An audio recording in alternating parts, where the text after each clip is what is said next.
Yo guys, kembali lagi. Selamat datang kembali di video gue. Dan pada kesempatan kali ini gue pengen kembali lagi ngelanjutin materi gue tentang bahasa pemrograman yang digunakan untuk pembuatan web gitu. Dan untuk sekarang kita bakal lanjut ke bahasa pemrograman selanjutnya, yaitu kita bakal ngebahas tentang JavaScript.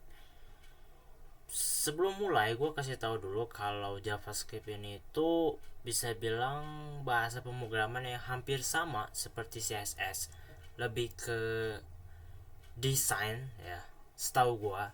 Tapi bedanya JavaScript dan CSS itu, untuk CSS dia itu desainnya cuman gitu saja gitu, hal-hal yang simple. Tapi kalau JavaScript ini tuh seperti kelanjutan, atau bisa bilang tingkat lanjutan dari CSS.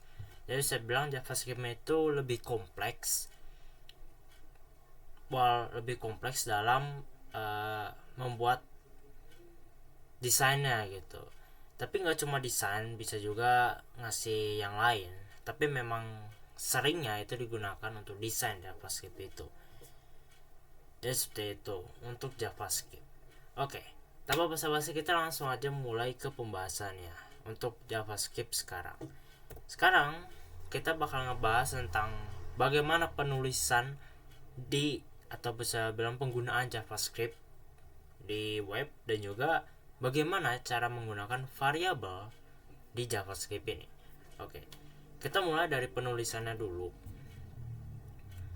Sebenarnya kita harus tahu dulu seperti apa JavaScript itu. Jadi ini adalah beberapa cirinya dari JavaScript, atau sebelah syaratnya. Yang pertama itu adalah JavaScript itu disimpan dengan ekstensi JS. Jadi kalau kalian melihat file dengan format JS, itu berarti JavaScript, simpelnya seperti itu. Lalu yang kedua, sintaks JavaScript yang disisipkan pada halaman HTML ditulis dalam TypeScript. Jadi sebenarnya JavaScript ini itu, untuk bisa ngaktifin JavaScript, lo harus pakai TypeScript terlebih dahulu gitu, pembuka dan penutup gitu. Lalu yang ketiga, sintaks JavaScript yang script itu ya, itu bisa diletakkan di bagian head ataupun body. Jadi terserah kalian mau simpan mana.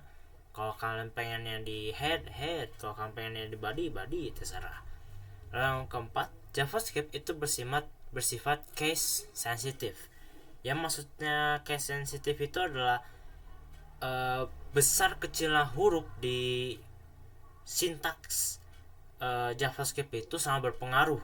Kayak misalnya huruf kapital di awal itu sangat berpengaruh. Jadi ya sebisa mungkin kalian harus hati-hati lah ya. Pokoknya kan harus hati-hati kalau pakai JavaScript ini, karena takutnya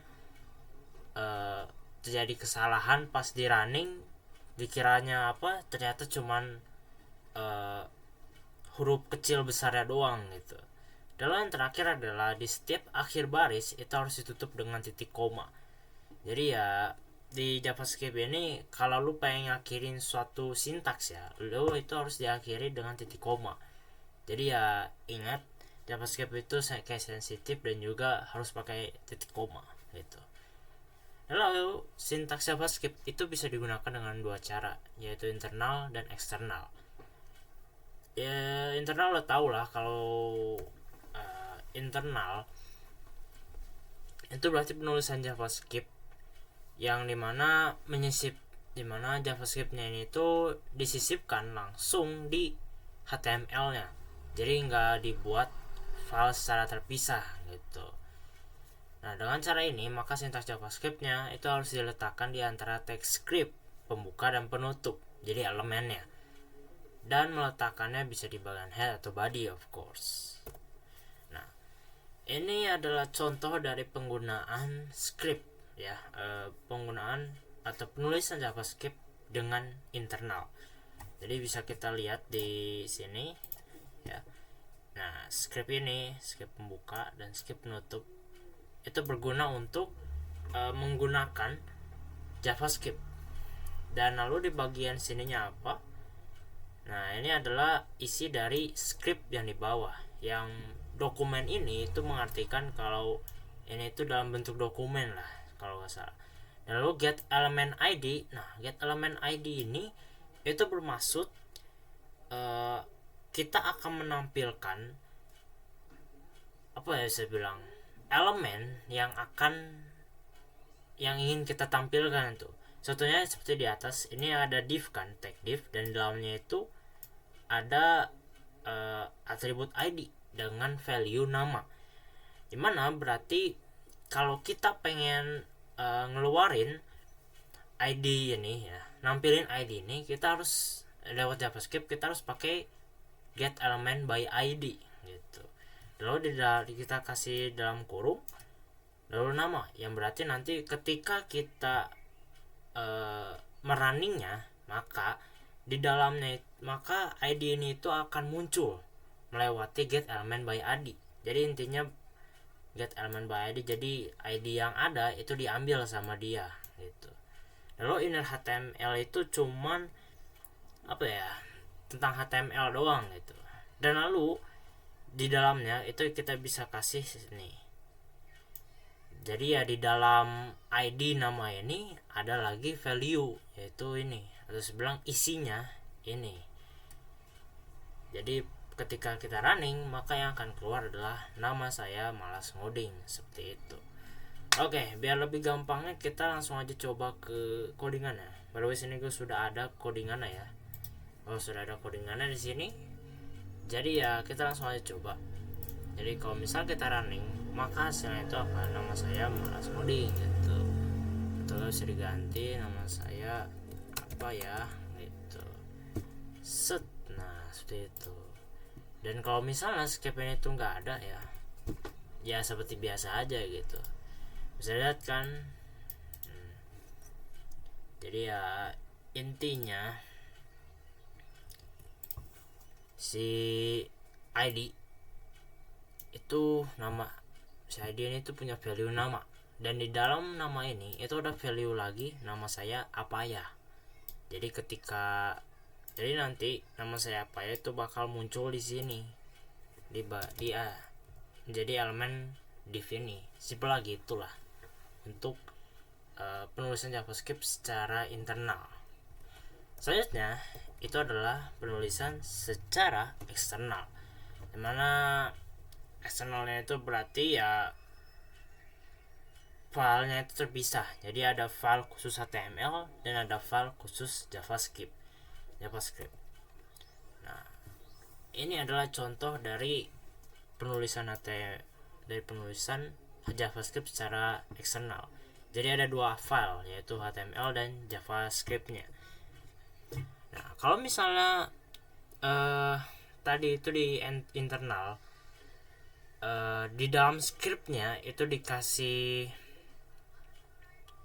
di scriptnya itu ya dimasukin elemen dokumen get element by ID kan, seperti yang di bawah ini langsung kan. Nah, kalau misalnya secara eksternal, maka dia itu harus menggunakan script juga sama, tapi di dalam tag script pembukanya itu diberikan atribut seperti ini, yaitu type, yaitu jenisnya atau tipenya itu JavaScript.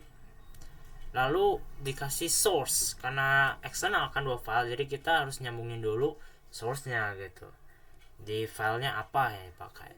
Lalu di dalam Java-nya, maka di dalam Java-nya kita kasih atribut ini gitu, dokumen get by element ID dan bla bla bla, seperti yang tadi sebelumnya dijelaskan.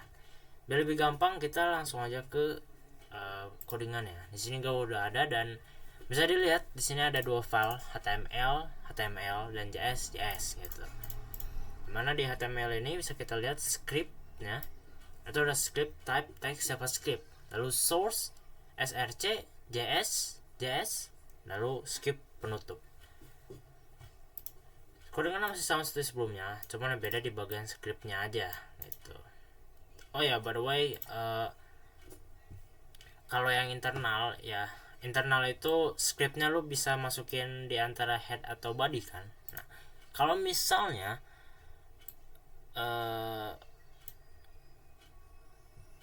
apa ya, tunggu deh, kita coba running dulu. Nah, seperti inilah jadinya. Kalau nggak salah Oh ya, bisa sama aja. Sorry, gue cuman ini aja. Jadi ya seperti itulah untuk untuk JavaScript secara eksternal gitu. Sama aja, cuman pakai dua file aja dan ditambah tipe dan src. Sama aja kayak CSS sebenarnya yang eksternal. Tapi bedanya ya memang di JavaScript-nya aja yang seperti ini gitu. Memang nggak ribet, tapi itulah JavaScript. Oke. Setelah kita membahas tentang bagaimana penulisannya, sekarang kita akan ngebahas tentang variabel di JavaScript. Oke, ini adalah beberapa cara penulisan variabel di JavaScript. Yang pertama, penulisan nama variabel bisa menggunakan huruf, angka, tanda underscore, dan tanda dolar. Jadi ya penulisan variabel ini tuh bebas mau kayak gimana. Ya, mau huruf kayak, mau angka kayak, ada underscore, pakai underscore dan juga dolar gitu. Lalu selanjutnya adalah penulisan nama variabel itu harus diawali dengan huruf. Jadi kalau walaupun memang dibilangnya variabel itu bisa pakai angka, underscore dan lainnya, tetap kalau pengen ngasih nama variabel itu harus ada pakai huruf gitu. Karena kalau enggak itu malah jadi value atau integer gitu. Intinya ya harus pakai huruf lah diawali. Lalu bebas mau angka kayak mau tanda underscore dan lainnya. Lalu selanjutnya adalah penulisan nama variabel di JavaScript itu harus memperhatikan huruf besar kecil atau case sensitive sama seperti sebelumnya. Dan lalu nama variabel tidak boleh mengandung spasi. Jadi kalau misalnya kalian pengen bikin variabel yang ada spasinya nih, misalnya ada dua kata, kalian jangan pakai spasi tapi pakai underscore. Itulah gunanya tanda underscore biasanya. Dalam penulisan variabel JavaScript diawali dengan sintaks var. Mungkin kalau kalian pernah belajar bahasa C, itu kalau bikin variabel itu pakai int, char, float dan sebagainya kan. Nah, kalau di JavaScript itu pakai var yang artinya ya variabel, simple. Oh ya, sebelumnya variabel itu adalah kalau diartikan gue rada bingung, tapi intinya variabel itu mirip seperti keranjang. Jadi ya di dalam keranjang itu ada isinya kan. Nah, isi itulah jadi saya bilang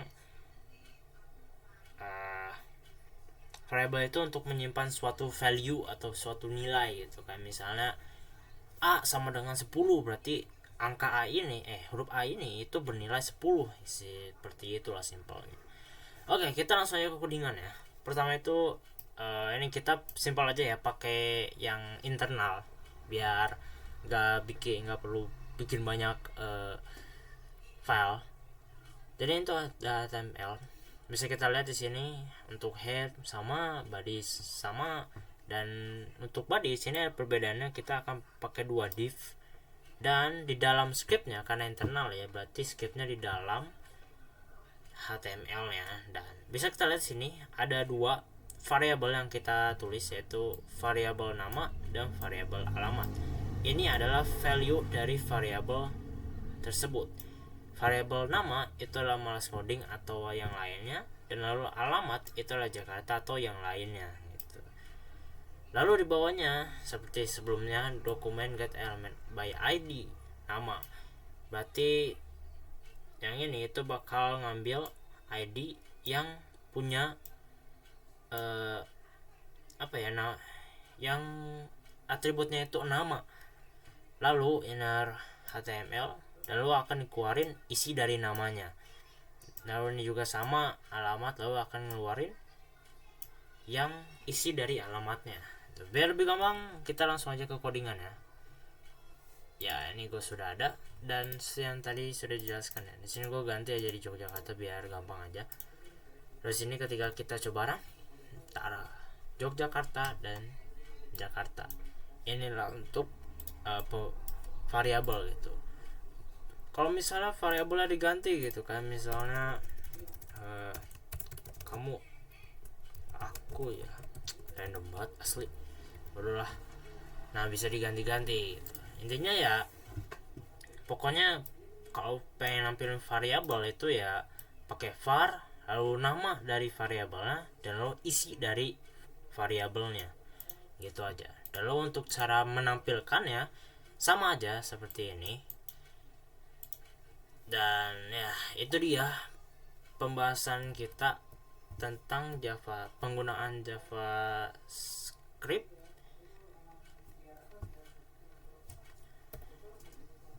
dan juga variabel JavaScript. Jadi ya segitu aja video gue untuk kali ini. Terima kasih atas perhatiannya dan ya sampai jumpa di video gue selanjutnya. Bye bye.